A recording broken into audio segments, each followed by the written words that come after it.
उनसे आप fund release हो गया ऐसा एक लेटर ला के बता दो। उसके बाद मुफ्ती साहब ने उनको फ़ोन करके गाली गलौज की। होते जा रहा है कि मुफ्ती साहब मुझ पर इल्ज़ाम लगा देते हैं और ये कहते हैं अपने आमदारकी का राज़ीनामा देने के लिए तैयार हूँ।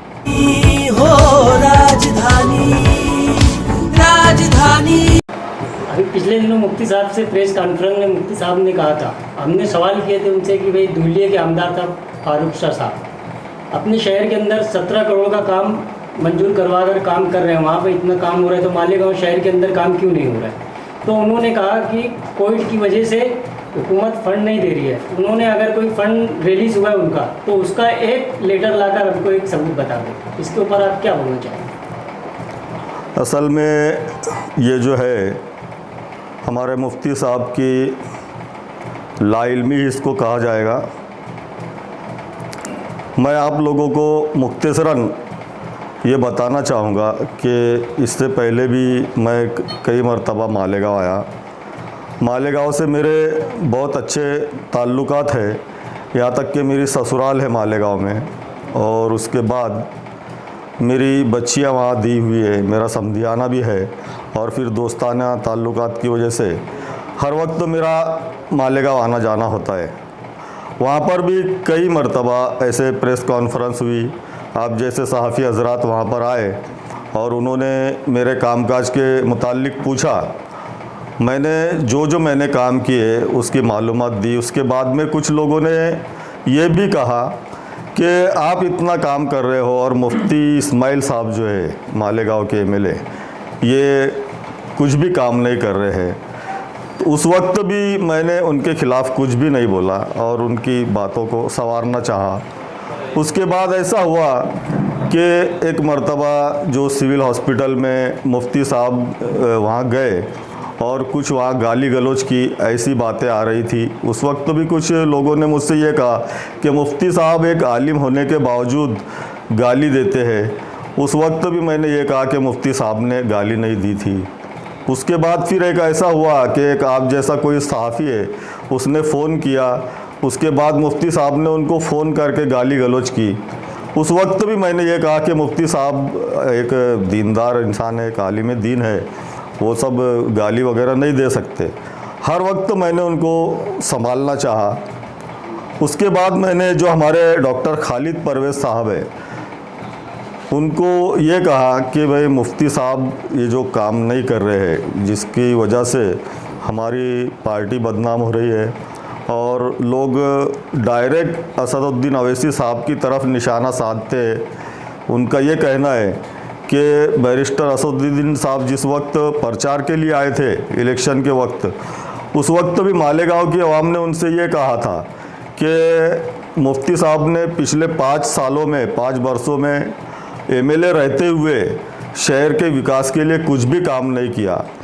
तो उस वक्त मजबूरन असद साहब को यह कहना पड़ा था कि अगर मुफ्ती साहब काम नहीं करेंगे तो यहाँ 2 महीने में 3 महीने में मैं आऊँगा।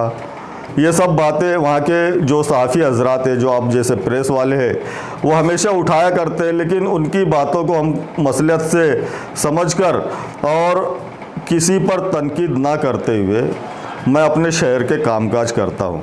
लेकिन ये हमेशा ऐसे ही होते जा रहा है कि मुफ्ती साहब मुझ पर इल्ज़ाम लगा देते हैं और ये कहते हैं कि वो गलत बयानी करते हैं और किसी तरह का निधि उनको नहीं मिला है।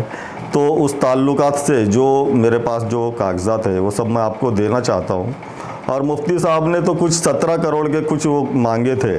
मैं आप लोगों को ये बताना चाहूँगा कि अपने शहर के लिए अल्हम्दुलिल्लाह अरबों रुपए मैंने मंजूर करवा लिया और उसके डॉक्यूमेंट्री सबूत है। अगर ये इसमें मैं जो आप लोगों को सबूत देता हूँ, अगर एक भी गलत रहा तो मैं फ़ौरन अपने आमदारकी का राज़ीनामा देने के लिए तैयार हूँ। अब आपको मैं जैसा पहला सवाल आपने पूछा कि आपने अपने शहर के लिए क्या किया, तो मैं आप लोगों को ये बताना चाहूँगा कि यहाँ पर ऐसे हालात थे कि इसके पहले कभी भी कोई अक़लियती तबके से कोई मुस्लिम आमदार चुनकर नहीं आया था और यहाँ हमारे शहर के लोगों ने मेरे लिए बहुत मेहनत की।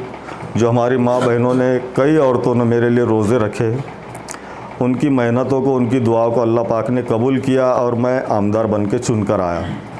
उस दिन से मैंने अपना एक मकसद बना लिया हूँ कि जो कौम ने, जो आवाम ने, जो मेरे शहर के लोगों ने मुझसे जो उम्मीदें लगाई है, उसको मैं पूरी तरह से उनकी उम्मीदों पर पूरा उतर सकूं, इसलिए मैं रात दिन मेहनत करता हूं। मैं हफ्ते में 2 दिन मुंबई रहकर अपने जो कामकाज है वो करता हूं और शहर वासियों के लिए ज़्यादा से ज़्यादा निधि ला सकूं, उसके लिए मैं कोशिश करता हूं।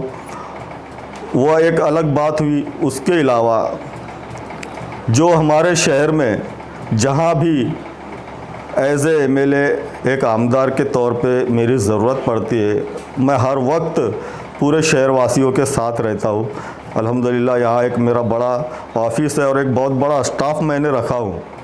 यहाँ के देखिए, अभी पीछे मैंने 2 महीने पहले आया था, वहाँ पर प्रेस में मुझसे ये भी पूछा गया कि भाई मुफ्ती साहब का जो पीए है वो तो कोई पीए है नहीं, यहाँ के पीए की बजाय उन्होंने अपने खुद के लड़के का नाम दे दिया है।